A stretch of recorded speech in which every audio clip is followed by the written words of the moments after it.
My daughter forgot to hang up, then I heard, "He's a pain. Can't wait to clear him off tomorrow."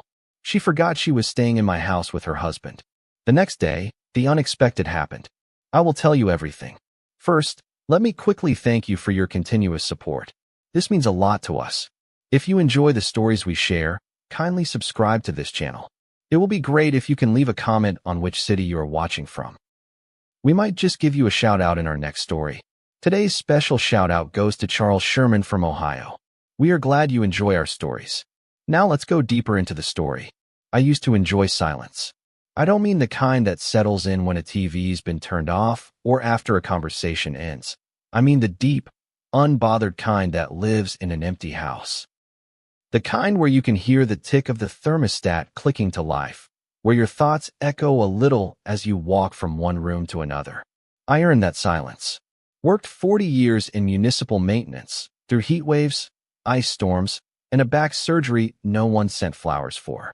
I buried my wife 6 winters ago, and though the grief never really stops humming in the walls, the house became mine in a new way. Every worn-out corner, every drafty window, it was all familiar. It was mine. So when my daughter Bethany asked if she and her husband, Sean, could move in just for a few weeks, I hesitated. And I mean really hesitated. But when you're a father, especially a widowed one, you learn to push your needs aside without making a show of it. You start sentences like, "Well, if it'll help you out," even if your gut's already screaming no. They moved in on a rainy Tuesday, hauling in plastic bins, IKEA bookshelves, and an entire Keurig machine like my old drip coffee maker was an antique from the Civil War. Sean never asked where to put things. He just started moving furniture around like he'd paid the mortgage. Bethany was all breathless smiles and apologies at first, hugging me too tightly and calling me Dad with that guilty lilt. "We'll be out of your hair in no time," she'd promised. That was 6 weeks ago. Every morning since then, I've been woken up by the clatter of Sean's protein shake routine, or Bethany on speakerphone with her boss in that forced customer service voice she uses when she's faking cheer. They take up space, noisy, thoughtless space, and I feel like a guest in my own house. I stopped making breakfast for myself, stopped reading in the den because Sean turned it into a home office. I even started going for long walks just to get away from the constant sound of them breathing, arguing, living. It wasn't always like this between Bethany and me. She was my only child, born late in life after years of trying. I remember when she used to beg to sit on my shoulders, call me her hero, fall asleep next to me on the couch during movie nights. Somewhere along the way, college, maybe, or after she married Sean, something hardened in her. She started calling me old-fashioned, like it was an insult, rolling her eyes at my advice, visiting less and less. I excused it as growing pains, as independence, but deep down, I felt it, the cooling. I never said anything, because what kind of father wants to admit his daughter's drifting? I just kept hoping some version of her would come back. She never did. Then came the night of the call. I just finished folding some laundry. Towels I never used anymore, because the guest bathroom had become their bathroom. My phone rang. It was Bethany. "Hey, Dad, just checking in. Do you need anything from the store tomorrow?" Her voice was light, pleasant. I told her no, I was fine, and we exchanged the usual small talk. She said, "Okay, love you," and hung up. Or so I thought. The line didn't disconnect. I was about to put the phone down when I heard her voice again, muffled but clear enough. "He's a pain. Can't wait to clear him off tomorrow." Then laughter, Sean's laugh, smug and low like everything was a private joke between them. My stomach turned. I stood there holding the phone, still connected, still listening, while something inside me cracked in two. I didn't even hang up. I just set it down on the counter and stared at it like it had betrayed me, though I knew damn well who had. I sat at the kitchen table for a long time after that. Didn't move. Didn't speak. The weight of those words, "Clear him off," hit me harder than any insult ever could. It wasn't just disrespect.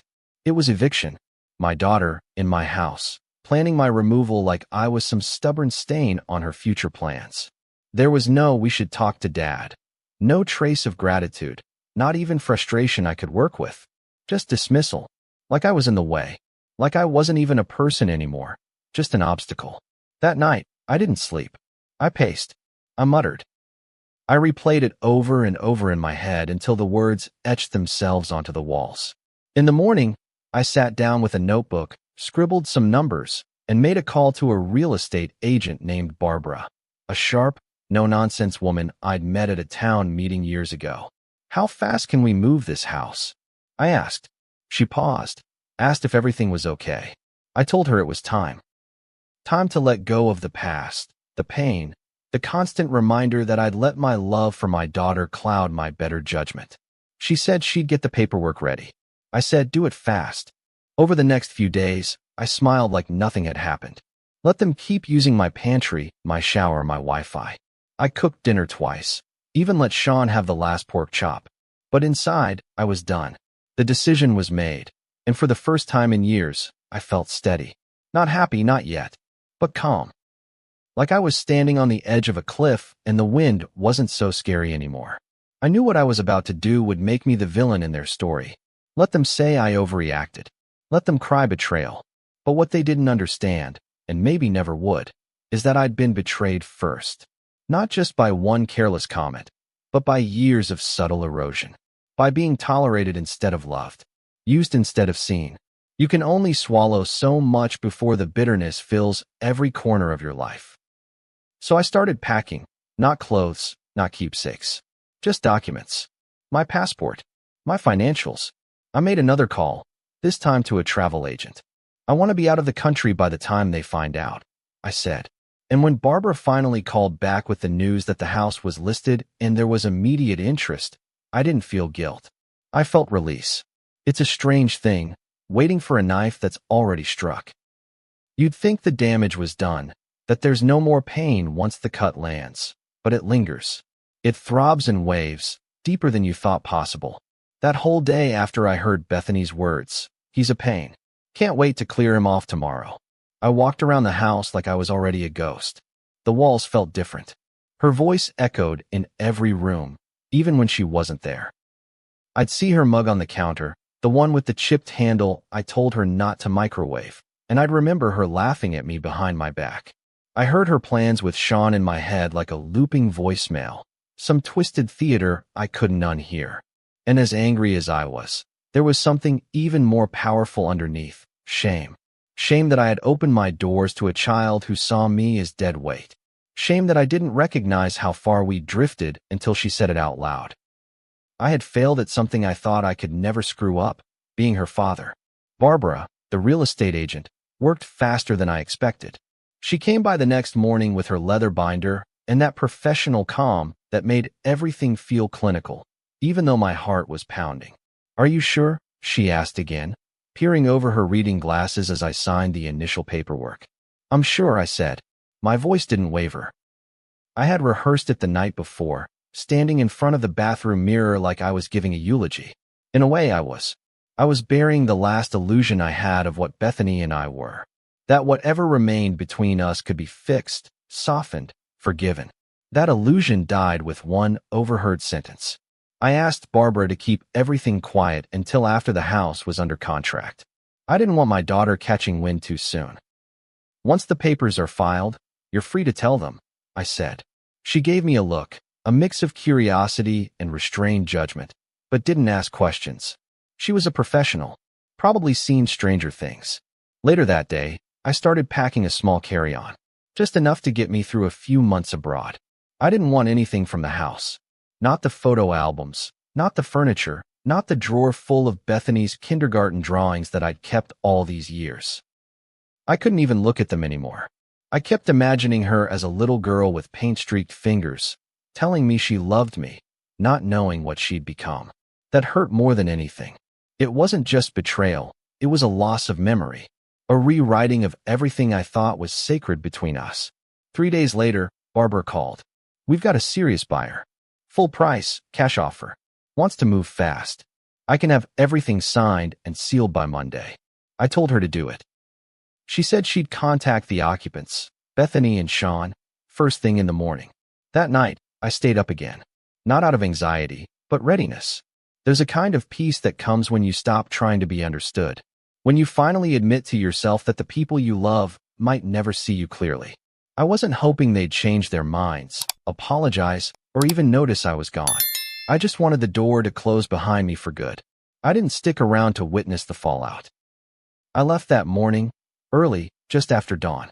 I'd booked a one-way ticket to Rome. No plan, no return date. Just a bag, my passport, and enough retirement money to live modestly and finally alone.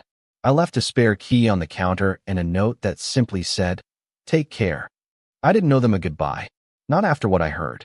The house went under contract that afternoon, and by evening, the phone started ringing. At first, it was one missed call from Bethany, then two.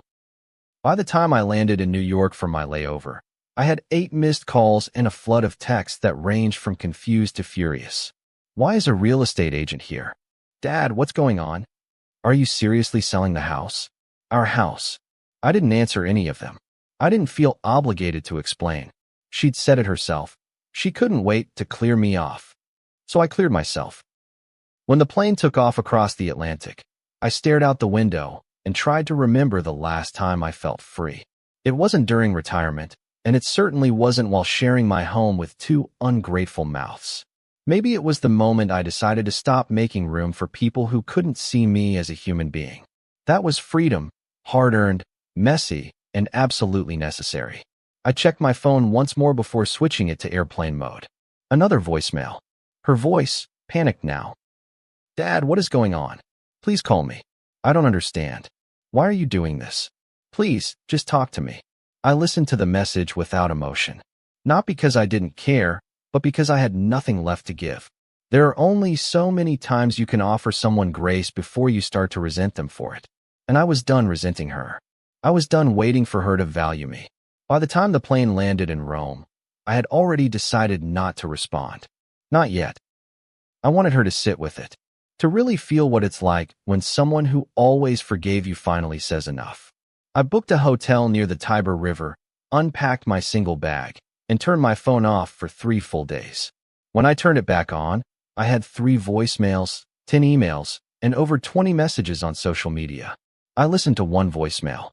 "Dad, I don't know what you heard, but I didn't mean it. Please, we didn't mean to hurt you. We just were venting. Please don't do this. Just talk to me.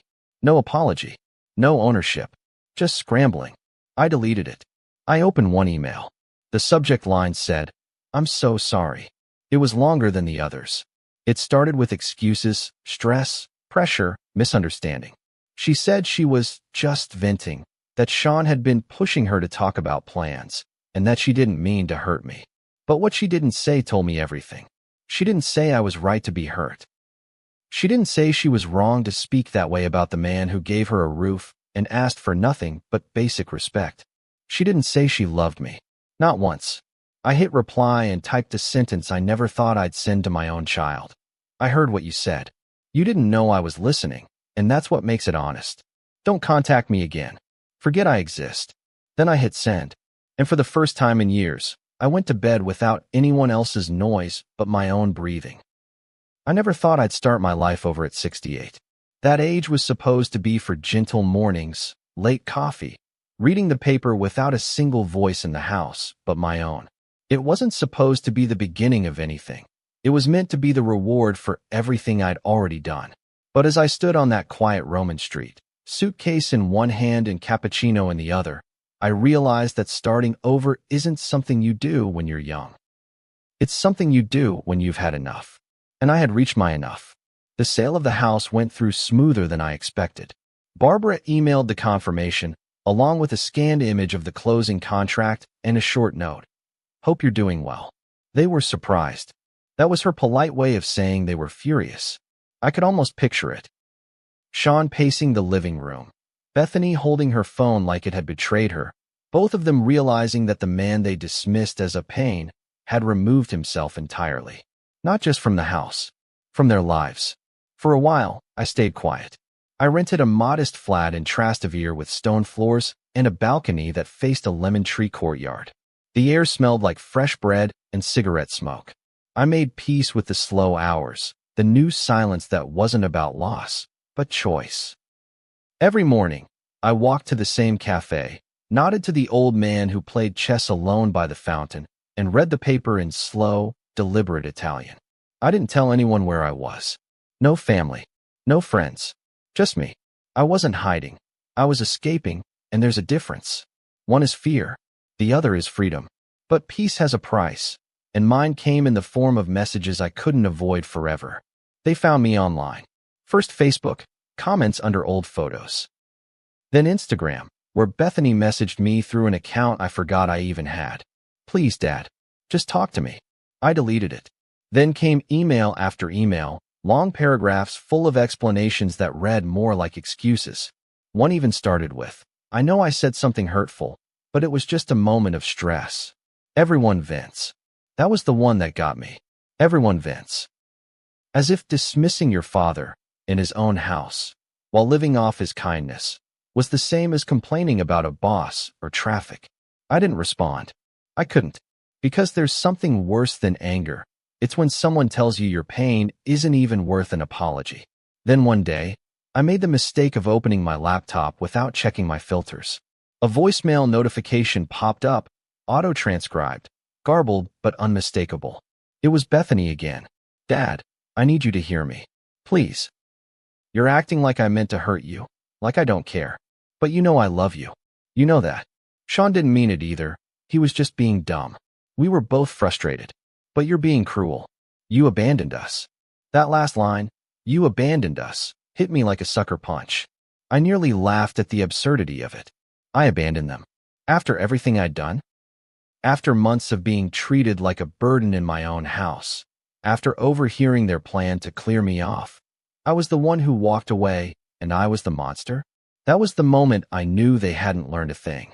They were still writing a story where I was the bad guy, because it was easier than admitting they'd pushed me out. I sat at the table in my flat, staring at that voicemail transcript.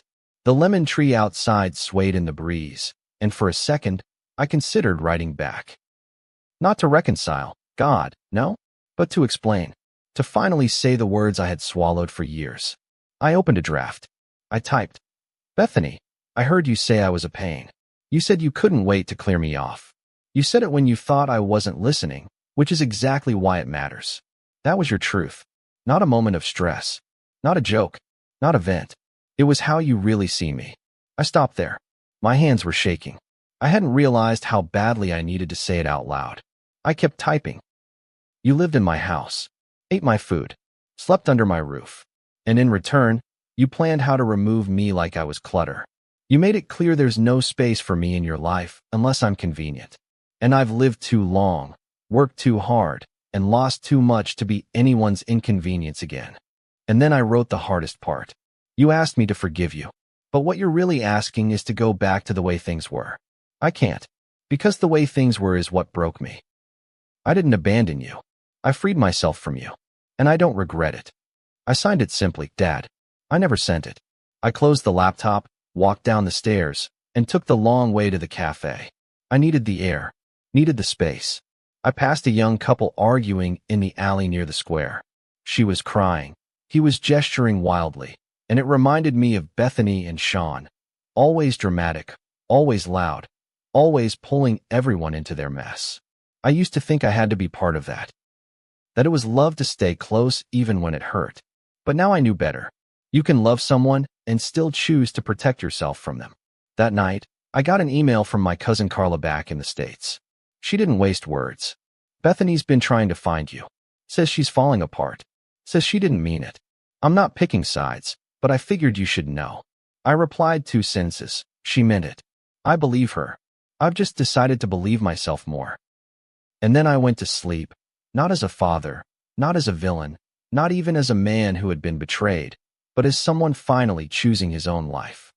I didn't realize how thoroughly I'd removed myself until the silence started feeling suspicious. There's a strange guilt that comes with peace when you've spent your whole life absorbing other people's chaos. I woke up every morning to the sound of birds, not complaints, not footsteps, not voices asking what was for breakfast or what the Wi-Fi password was. I sat on the tiny balcony of my flat in Rome with a cup of espresso and realized something I hadn't before. I didn't miss anyone. Not one person, not even Bethany. That realization didn't make me feel triumphant. It made me feel hollow. Because if I didn't miss her, if I didn't ache for her the way a father's supposed to, what did that make me? Or maybe the better question was, what did that make her? I was starting to let the old life dissolve, layer by layer. I'd memorized the cobbled alleys that led to my favorite panetteria. I knew which vendor at the market would slip an extra handful of olives into my bag just because I remembered her dog's name. I spoke broken Italian with the pharmacist and perfect silence with myself. I no longer checked my email the moment I woke up. But that didn't stop the messages from coming. Bethany had escalated. When emails went unanswered, she switched tactics. Instagram stories, tagging me publicly with vague, guilt-laced captions like, "Wish things could go back to how they used to be." When I didn't bite, she upped the ante. Not everyone appreciates the people who love them. Then came the direct message, this time from Sean. "Man to man, this has gone too far." That was the opening line. I read the message 3 times, not because it was profound, but because I was trying to decide if it was stupidity or arrogance. Bethany's wrecked. She cries every day. "You proved your point. Come home and let's talk." We didn't mean what we said. People say stupid things. I nearly dropped my phone. That same man who called me a pain, who laughed at the idea of me being cleared out, now wanted to be reasonable? There was no remorse in his tone, just entitlement. They hadn't come to terms with what they'd done. They just finally realized I wasn't coming back. I didn't reply. I blocked him. Then I turned off my phone, slid it in a drawer, and went outside. I walked for hours. No map, no destination, just the winding streets of a city that didn't ask anything of me. I ended up near the Vatican, surrounded by tourists, and found a bench by the river. I sat there watching the water move, slow and heavy, carrying centuries of weight without complaint. A woman sat next to me. Older, American, maybe late 60s like me. She wore a straw hat and had the kind of tired eyes I recognized instantly. We didn't speak for a while, just stared out at the water. Finally, she said, "You look like someone who left something behind." I turned my head. "Yeah," I said. "My piece. Just came back to find it." She smiled. "Family." I nodded. She sighed. "Always the ones closest who think they can hurt you the deepest." There was a long silence between us. But it wasn't uncomfortable. It was shared. "I left my son 3 years ago," she said. "He was 42, still living with me, drinking through his life. Always angry. Always blaming me. I finally packed a bag and left one day while he was asleep. Haven't spoken since. Do you regret it?" I asked. She shook her head slowly. "Every day? And not once." I knew exactly what she meant. That night, I reopened my email. Bethany had written again, this time a wall of text. "Dad, please. I'm begging you." I didn't mean it. We were talking about how crowded everything felt. It wasn't about you. I was venting. "I'm sorry you heard it that way, but you're blowing this out of proportion. This isn't like you. You're being cruel. You ghosted your own daughter. Who does that?" I sat there with my hands on the keyboard. Not typing, just absorbing. Cruel. That word stood out like a flashing sign. I hadn't raised my voice. I hadn't retaliated. I hadn't called her names. I simply walked away. And yet, in her story, I was the cruel one because I chose silence over conflict. It's funny how the people who hurt you the most suddenly think your absence is violence. I didn't reply. Instead, I called Barbara back in the States. She answered on the second ring. "Hey, long time," she said. "Yeah," I replied. "I just wanted to say thank you. For handling the sale. For being discreet." "No problem," she said. "But, just so you know, your daughter showed up at my office." My spine stiffened. "When?" "About a week ago." Said she was trying to understand what happened. She was crying. "Told me you'd vanished." She looked lost, to be honest. I paused, unsure what I was supposed to feel. "Did you tell her anything?" I asked. "Only that you'd left the country. That you wanted peace." "That's all I wanted," I said. "Peace." Barbara was quiet for a moment. Then she said, "You're not wrong, you know? She's an adult. Actions have consequences. It just sucks when the consequences are losing someone." "Yeah," I said. "It does." After I hung up, I stared at my reflection in the dark window. I didn't look cruel. I looked tired. Tired but firm. Like a man who had finally drawn a line in the sand and dared anyone to cross it. There's something final about silence, especially when it's chosen. I knew Bethany would keep trying. I also knew I wasn't going to respond. Not because I didn't love her, but because I loved myself more now. And maybe for the first time in my entire life. It's strange how quickly absence becomes a routine. A month passed, then another. By then, I had stopped checking for new messages altogether. It wasn't discipline. It was survival.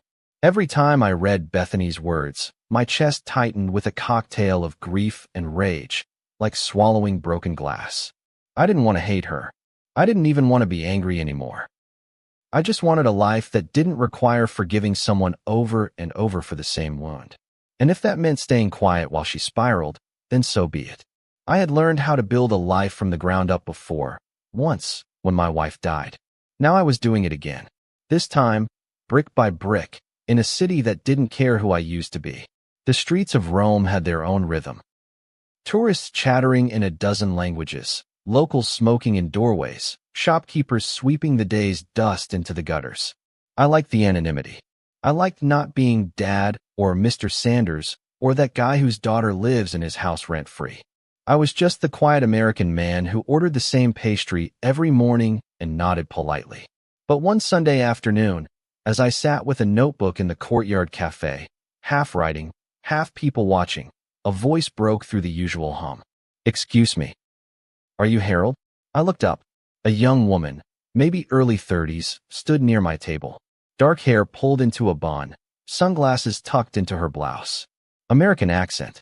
Nervous energy. "Yes," I said, cautious. "I'm Carla's daughter. Jamie." "Carla. My cousin. She told me you were here." "I'm studying in Florence," she said quickly, as if explaining her presence made it less intrusive. "She asked me to check in on you." My shoulders tensed. "Is this about Bethany?" Jamie hesitated. "Not exactly. She's worried about you." That surprised me. Most of my family had quietly taken Bethany's side, or worse, stayed neutral, which felt like the same thing. I gestured to the empty seat across from me. Jamie sat down and ordered a lemonade. For a moment, we just sat there, letting the warm air fill the space between us. "I won't pretend to know everything," she said finally. "But Carla said Bethany's not doing well." I didn't respond. "She said you haven't replied to anyone, not even her." "I didn't come here to be found," I said, not unkindly. Jamie nodded. "I get that. But can I say something without you kicking me out of this cafe?" I smirked. "Try me." She leaned forward slightly. "You're right to feel hurt.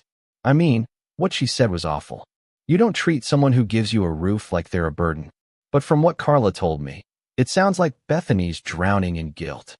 "She's drowning in consequences," I said quietly. Jamie didn't flinch. "That too." She sipped her drink and glanced around before continuing. "When I was 16, I told my mom I hated her. Screamed it, actually. Said she was selfish, useless, all that teenage venom. She grounded me for a month, and I still remember the look on her face, like I'd taken something from her." "She forgive you?"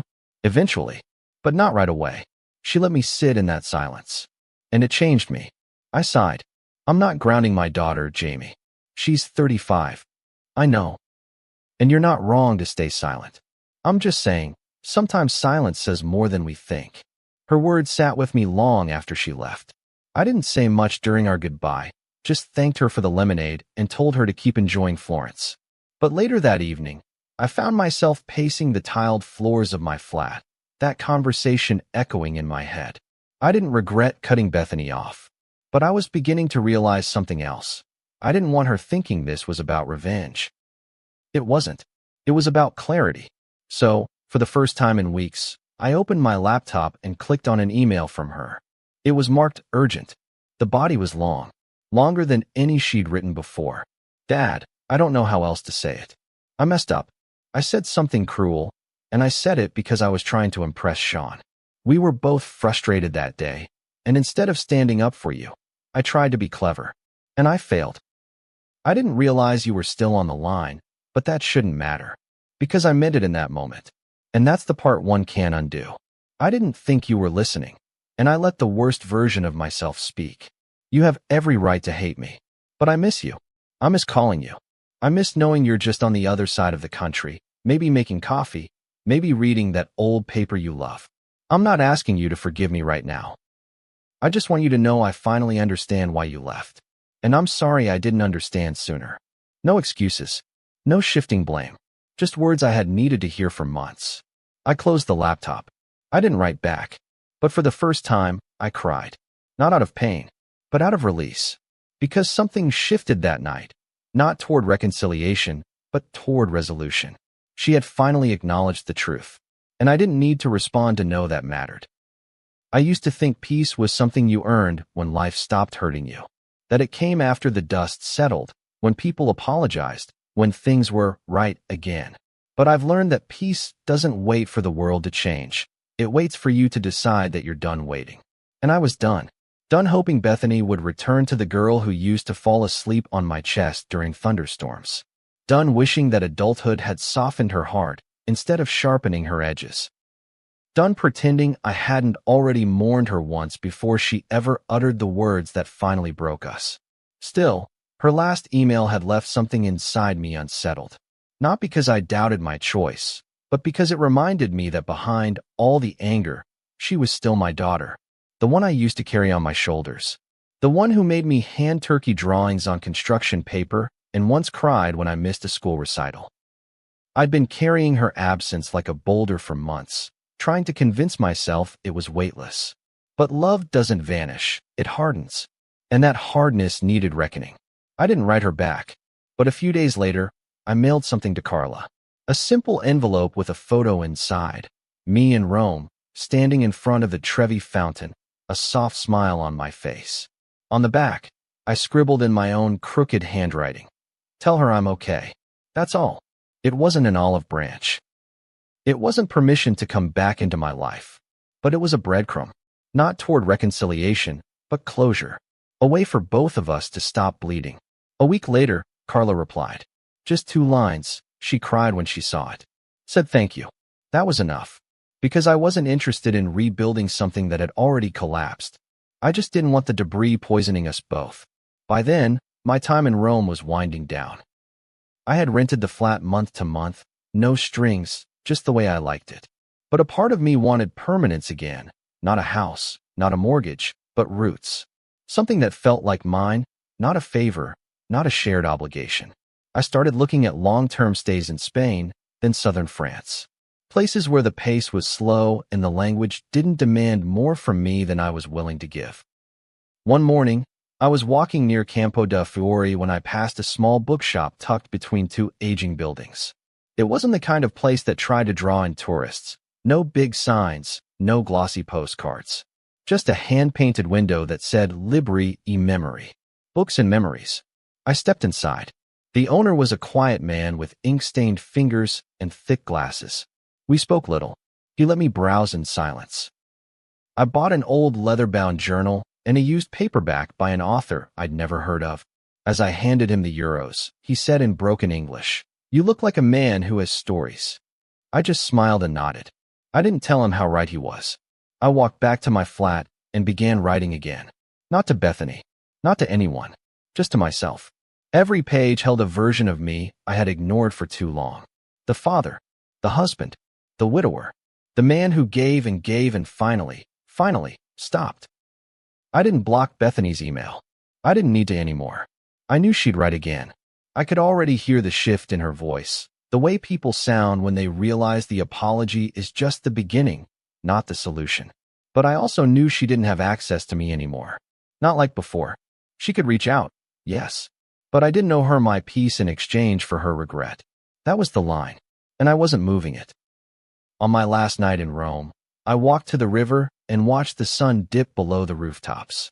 The Tiber moved slow, heavy, ancient. It reminded me that the world goes on, with or without your sorrow. That forgiveness isn't always an open door. Sometimes, it's just you saying to yourself, it happened. I survived. And that's enough. I sat down on the same bench where I'd met Jamie weeks before. A different man now. Not because I'd healed every wound, but because I had finally stopped picking the scab open. I thought about Bethany, and I let myself miss her. But I didn't reach for my phone. I didn't send another photo. I just sat there, breathing, living, choosing. My life, my peace. If you've ever had to choose between family and your own peace, You know how complicated that heartbreak can be. Sometimes walking away isn't about giving up, it's about saving yourself. Let us know in the comments. Have you ever drawn a boundary that others couldn't accept? And would you do it again? Your voice matters here. See you soon in the next story.